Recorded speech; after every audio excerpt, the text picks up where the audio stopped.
In this video, we're going to find all of the solutions of the sine of 5x plus the sine of 3x equals 0 using sum to product formulas and double angle formulas.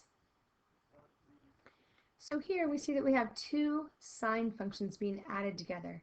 So we're going to use our sine plus sine sum to product formula. Let's remember what that is.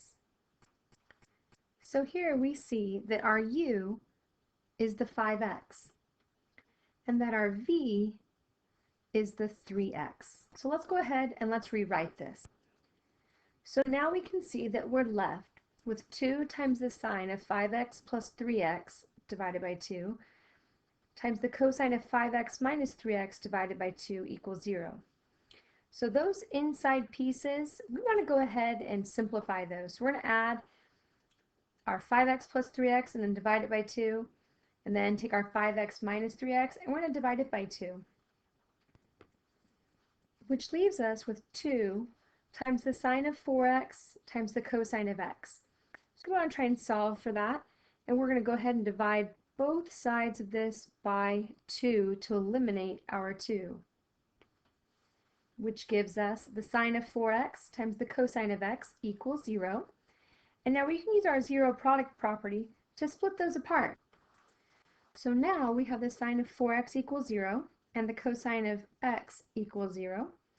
And if we look at that sine of 4x, it looks kind of familiar. It looks kind of like a double angle formula, except it has a 4 there. So we can really write this as 2 times 2x. So we write sine of 2 times 2x equals 0. And now that double angle formula is a little bit easier to see. Let's remind ourselves of the double angle formula for sine. And so here we can see that our u value is the 2x.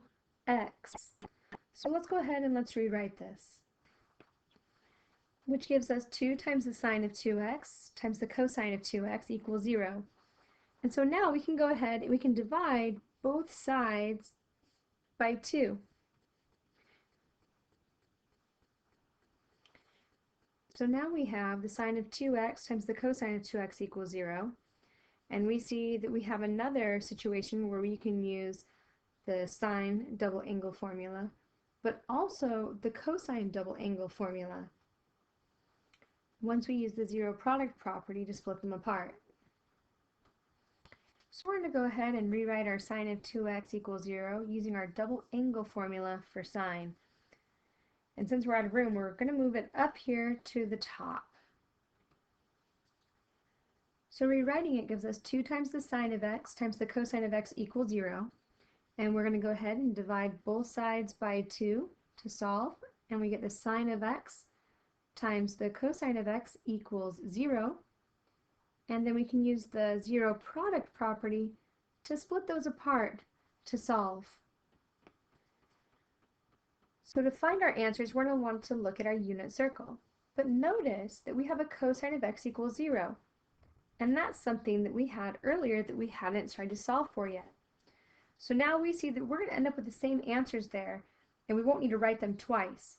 So we don't really need to worry about this one so much, since we're going to find the answer for this one. So let's go to our unit circle. So looking on our circle, we see that the sine of x equals 0 when we are at 0 and when we are at pi. And we see that the cosine of x equals 0 when we are at pi over 2 and 3 pi over 2. So now we can take a look at our cosine of 2x equals 0. And we can see that that is also a double angle formula, but for cosine. So let's remember what that is. And so here we see our double angle formula for cosine.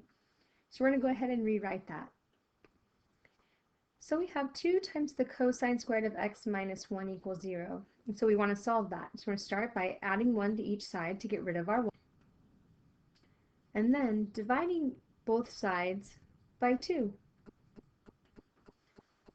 Then we're going to square root both sides. And then from there, we're going to rationalize our denominator, which gives us the cosine of x equals a plus or minus radical 2 over 2.